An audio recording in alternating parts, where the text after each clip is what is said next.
এই খাবারটি দেখতে যেমন কালারফুল, খেতেও কিন্তু খুবই সুস্বাদু। আর পুষ্টির কথা কি বলবো, পুষ্টিতে ভরপুর। তো আমার বাসায় এই খাবারটি রান্না করলে আমার বাসায় সবাই দেখা যায় চেটেপুটে ভাত খাবে। আর গরম গরম ভাতের সাথেই কিন্তু এই খাবারটা খেতে ভালো লাগে। তো আমার বাসায় তো সবাই এই খাবারটা খুবই পছন্দ করে। তো আসসালামু আলাইকুম। সেদিন আমার বাসায় নিয়ে আসছিল আস্ত একটা কচু। তো দেখা যায় কচুর যে শাকগুলো ছিল সেটা তো আমি রান্না করেই ফেলেছি, আর এটা ছিল কচুর নিচের অংশটা, আমরা যেটা বলি কচুর মোতা। তো এইটাতে আমি দেখা যায় ইলিশ মাছ দিয়েও রান্না করলে ভালো লাগে, কিন্তু আমি দেখা যায় এই রান্নাটা আমার খালা শাশুড়ির কাছ থেকে শিখেছি। তো ওনার হাত থেকে যখন আমি খেয়েছিলাম তখন ভেবেছিলাম এটা কি দিয়ে রান্না করে। তারপর দেখা যায় ওনার কাছ থেকে শিখে এটা আমি সরিষা দিয়ে রান্না করা শিখেছি। তো আমার বাসায় সবসময় সরিষা থাকে, আর এই যে কচুর মোতাগুলো কিন্তু আমি সিদ্ধ করে নিয়েছি।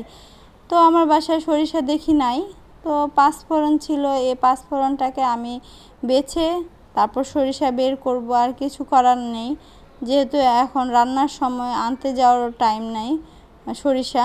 তো আমি অল্প হলেই কিন্তু হয়ে যায় সরিষায়, যে আমি সরিষা কিন্তু প্রায় বের করে ফেলেছি, আর একটু নিয়েছিলাম।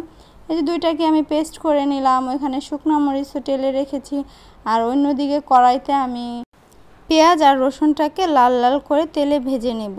এটার মধ্যে আমি সরিষার পেস্টটা ঢেলে দিচ্ছিলাম। তো সুন্দর করে একটু হলুদও দিয়ে নিয়েছিলাম, আর যারা ঝাল খায় তারা গুঁড়া মরিচও দিতে পারে, কিন্তু আমি গুঁড়া মরিচ দিই না, সাথে তো লবণ ছিলই। সুন্দর করে এটাকে নেড়ে আমি হলুদের গন্ধটাকে ছাড়িয়ে নিব, আর সাথে আমি যে কচুর পেস্টটাকেও দিয়ে দিয়েছি। এটাকে কিন্তু অনেকক্ষণ লাড়তে হয়, সাথে কিন্তু আমি কাঁচামরিচও দিয়েছিলাম, ওই যে কাঁচামরিচগুলো কিন্তু দেখা যাচ্ছিলো। এটাকে অনেকক্ষণ যাবত নাড়তে হয়, নাড়তে নাড়তে একটা ভর্তার মতো আর কি পেস্ট হয়ে যায়। তো তারপরে আর কি এটা নামিয়ে নিতে হয় শুকনো মরিচ দিয়ে। আমি পরবর্তীতে শুকনো মরিচ দিই, কারণ এখন দিলে বেশি ঝাল হয়ে যাবে, আমার বাচ্চারা আবার বেশি ঝাল হলে খেতে পারবে না।